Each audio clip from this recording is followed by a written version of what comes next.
इसमें अक्षय यानी ना घटने वाले सुख के अनुभव के बारे में बताया है।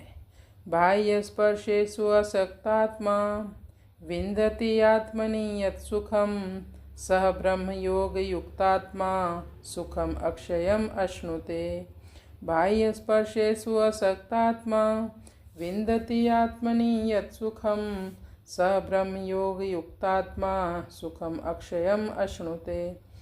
पिछले श्लोक में हमने पढ़ा, जो आध्यात्मिक स्थिति में पहुंचने के बाद किसी प्रिय को पाकर बहुत खुश नहीं होता और अप्रिय को पाकर दुखी नहीं होता, तो हमारे मन में यह प्रश्न आ सकता है कि हम भी इस स्थिति को कैसे प्राप्त करें। तो भगवान कहते हैं, यदि कोई भी प्रयास करे तो आध्यात्मिक स्तर तक पहुंचा जा सकता है।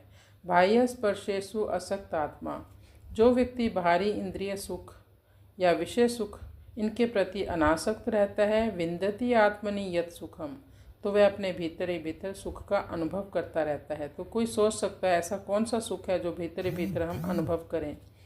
हमारा तो एक ही सुख है, खाने में, सोने में, टीवी देखने में, इधर उधर घूमने में, रूप रस गंध, इन्हीं में सुख है। इसे कहते हैं बाह्य सुख।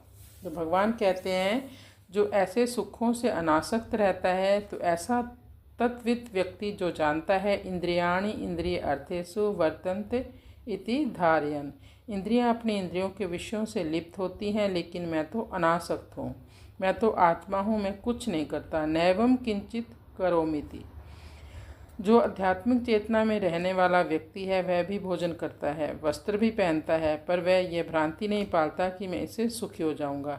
लेकिन भौतिक जीवन जीने वाले लोग, विषयी लोग, उनके अंदर केवल एक ही सुख होता है, विषय सुख।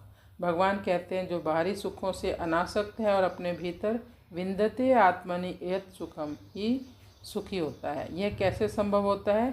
ब्रह्म योग युक्त आत्मा, क्योंकि ऐसा व्यक्ति अपनी चेतना को भगवान से जोड़कर रखता है।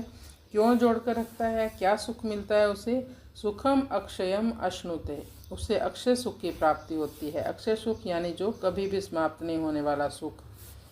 ये संसार के सुख तो सब क्षय होने वाले हैं। कभी बहुत सुख मिलता है, कभी बहुत दुख मिलता है, एक दिन सब सुख दुख समाप्त हो जाते हैं। लेकिन बाह्य योग युक्त आत्मा इस स्थिति को पाकर योगी या भक्त वो असीम सुख